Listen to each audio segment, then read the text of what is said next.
आखिर कैसे हुई थी लव कुश की मृत्यु? रामायण से जुड़ा एक प्रश्न जो अक्सर हमारे मन में उठता रहता है और वो ये है कि श्री राम के पृथ्वी छोड़ने के बाद लव कुश और अयोध्या का क्या हुआ। अब दोस्तों, ये तो आप जानते ही हैं कि लव और कुश राम के जुड़वा बेटे थे, लेकिन आप ये नहीं जानते होंगे कि श्री राम समेत उनके चारों भाइयों के दो दो बेटे थे। भरत के बेटों का नाम था तार्क्ष और पुष्कर था, तो वहीं लक्ष्मण के पुत्र चित्रांगद और चंद्रकेतु हुए और शत्रुघ्न के पुत्र सुबाहु और शूरसेन थे। दोस्तों, भगवान राम थे तो विष्णु का अवतार, लेकिन चूंकि उनका जन्म मनुष्य रूप में हुआ था, इसीलिए उनकी मृत्यु होना भी तय था।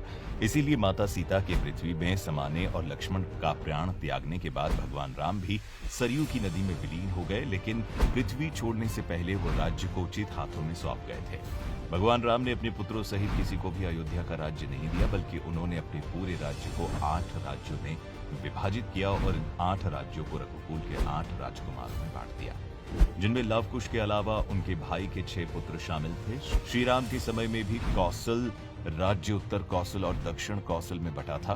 कालिदास के रघुवंश के अनुसार श्री राम जी ने अपने पुत्र लव को शरावती तो कुश को कुशावती राज्य सौंपा। लव का राज्य उत्तर भारत में था तो कुश का राज्य दक्षिण कौशल।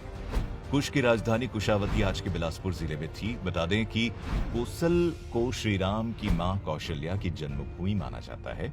रघुवंश के अनुसार कुश को अयोध्या जाने के लिए विंध्याचल पर्वत पार करना पड़ता था।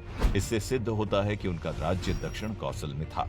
ऐतिहासिक तथ्यों के अनुसार लव ने ही लवपुरी नगर की स्थापना की, जो और कोई नहीं वर्तमान समय में पाकिस्तान का लाहौर शहर है, जहां आज भी एक किले में लव का मंदिर बना हुआ है। मान्यता है कि राजा लव से ही राघव राजपूतों का जन्म हुआ है।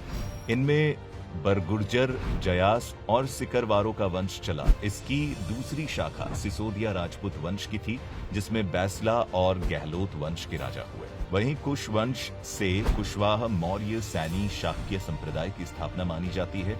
एक शोधानुसार लव और कुश की 50वीं पीढ़ी में शल्य हुए, जो महाभारत युद्ध में कौरवों की ओर से लड़े थे।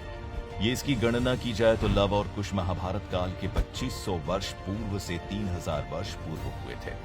कुश वंश से ही कुशवाहा, मौर्य, सैनी और शाक्य संप्रदाय की स्थापना मानी जाती है।